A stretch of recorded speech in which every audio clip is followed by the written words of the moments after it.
살면서 가장 견디기 힘든 고통이 무엇일까요? 아마 평생을 곁에서 숨쉬며 함께해온 배우자나 소중한 사람을 먼저 보내는 일일 것입니다. 이제 좀 살만하니 떠났다는 원망부터 내가 더 잘해줄 걸 하는 뼈저린 후회까지. 상실의 아픔은 날카로운 칼날처럼 가슴을 헤집어 놓습니다. 집안 곳곳에 남은 흔적을 볼 때마다 눈시울이 붉어지고 혼자 먹는 밥상이 세상에서 가장 쓸쓸하게 느껴지실 겁니다.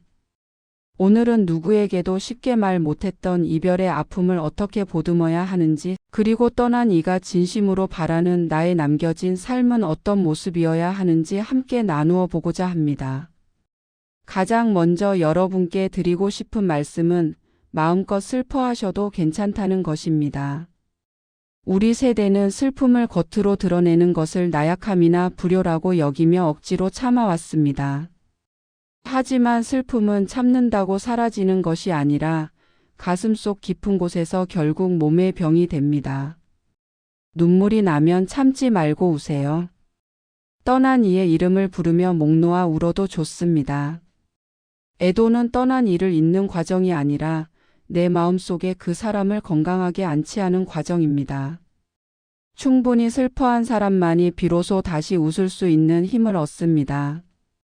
슬픔은 부끄러운 것이 아니라 그만큼 깊이 사랑했다는 증거입니다.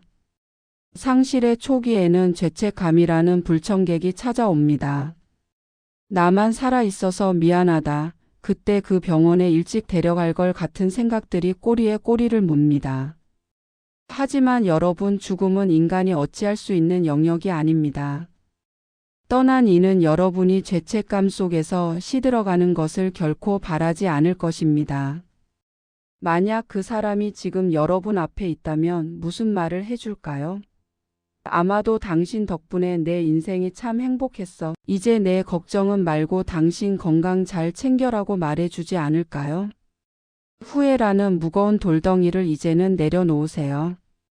여러분은 충분히 최선을 다했고 그 사랑은 이미 떠난 이에게 온전히 전달되었습니다. 두 번째로 중요한 것은 작은 일상의 루틴을 회복하는 것입니다. 상실감이 크면 세수하는 것조차 귀찮고 하루 종일 누워만 있고 싶어집니다. 하지만 이럴 때일수록 몸을 움직여야 합니다. 거창한 일이 아니어도 좋습니다. 정해진 시간에 일어나기, 따뜻한 물 한 잔 마시기, 집 앞 골목길을 10분만 걷기 같은 아주 사소한 규칙을 만들어 보세요. 우리 몸이 움직이면 멈춰있던 마음의 시계도 조금씩 돌아가기 시작합니다. 일상은 우리를 현실의 땅에 굳건히 발붙이게 해주는 가장 강력한 안전장치입니다. 세 번째는 떠난 이와의 대화법을 바꾸는 것입니다. 그 사람이 세상에는 없지만 여러분의 마음속에는 여전히 살아 있습니다. 혼잣말이라도 좋으니 말을 걸어보세요. 오늘 날씨가 참 좋네요. 당신이 좋아하던 찌개를 끓였어라고 일상을 공유해 보세요. 상실은 관계의 종말이 아니라 관계의 형태가 바뀌는 것뿐입니다. 물리적인 손길은 닿지 않아도 마음으로 대화를 나누며 그리움을 따뜻한 추억으로 승화시키는 연습이 필요합니다. 사진첩을 정리하거나 그 사람이 좋아했던 장소를 찾아가 보는 것도 좋은 치유의 방법이 됩니다. 네 번째는 도움을 청하는 용기를 내는 것입니다. 한국의 어르신들은 자식들에게 짐이 되기 싫어서 아픔을 혼자 짊어지려 합니다. 하지만 혼자 견디기엔 이별의 무게가 너무나 큽니다. 자녀들에게 요새 마음이 참 허전하구나라고 솔직하게 털어놓으세요. 혹은 같은 아픔을 겪은 친구들과 이야기를 나누는 것도 큰 힘이 됩니다. 나만 이런 게 아니구나라는 공감은 그 어떤 약보다 강력한 치유제가 됩니다. 만약 슬픔이 너무 깊어 식사도 못하고 잠도 못 이루신다면 부끄러워하지 말고 전문가의 상담이나 병원을 찾으세요. 그것은 나약한 것이 아니라 나를 지키기 위한 가장 현명한 선택입니다.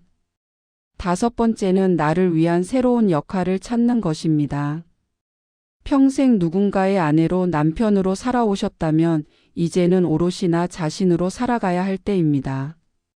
그동안 해보고 싶었지만 배우자 때문에 미뤄뒀던 취미가 있으신가요? 배우고 싶었던 공부가 있으셨나요? 이제 그것을 시작해 보세요. 내가 활기차게 살아가는 모습이 떠난 이에 대한 가장 큰 보답입니다. 여러분의 인생 캠퍼스는 아직 다 채워지지 않았습니다. 남겨진 시간은 떠난 이가 다 살지 못한 목까지 합쳐서 더 값지게 써야 하는 선물 같은 시간입니다.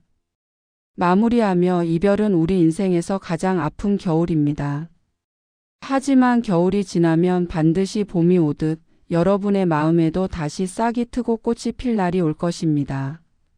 지금은 비록 찬바람이 매섭지만 여러분 곁에는 여전히 사랑하는 자녀들이 있고 아껴주는 친구들이 있으며 무엇보다 소중한 나 자신이 있습니다.